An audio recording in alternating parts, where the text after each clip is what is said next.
चुनाव के तीसरे चरण में पश्चिम चंपारण, पूर्वी चंपारण, गोपालगंज, सिवान, सारण और वैशाली जिले की कुल 48 सीटों के लिए हुए मतदान में कुल 54% वोटिंग हुई।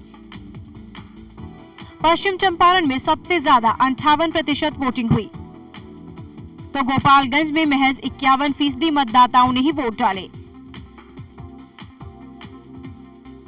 वैशाली में 54%, सारण में 50%,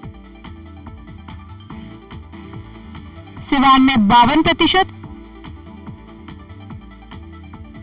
और पूर्वी चंपारण में 57% मतदाताओं ने वोटिंग की। इस चरण में भी भारी तादाद में महिलाएं वोट डालने घरों से बाहर निकली, तो बुजुर्गों ने भी तमाम मुश्किलों की परवाह न करते हुए सूबे की किस्मत का फैसला करने में अपनी भागीदारी निभाई। विकास न होने से नाराज मतदाताओं ने 3 बूथों पर वोटिंग का बहिष्कार किया। वोटर लिस्ट में नाम न होने की समस्या इस चरण में भी सामने आई। इस दौरान 115 ईवीएम खराब मिले, तो वैशाली में आरजेडी कार्यकर्ताओं ने एक ईवीएम मशीन तोड़ दी। लेकिन कुल मिलाकर पहले और दूसरे चरण की तरह तीसरे चरण का मतदान भी शांतिपूर्ण संपन्न हो गया।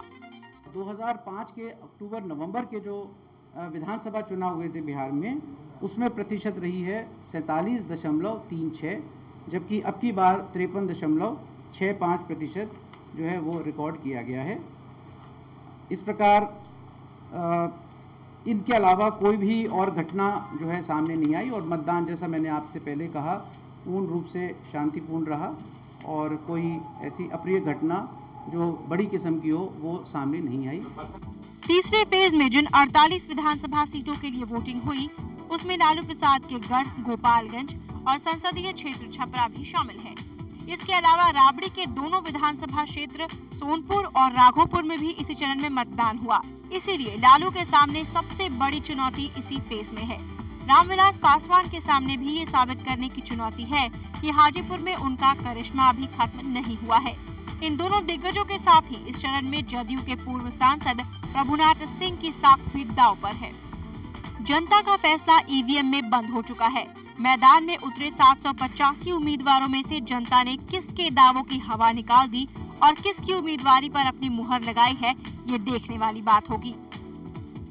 Bureau report, India news Bihar.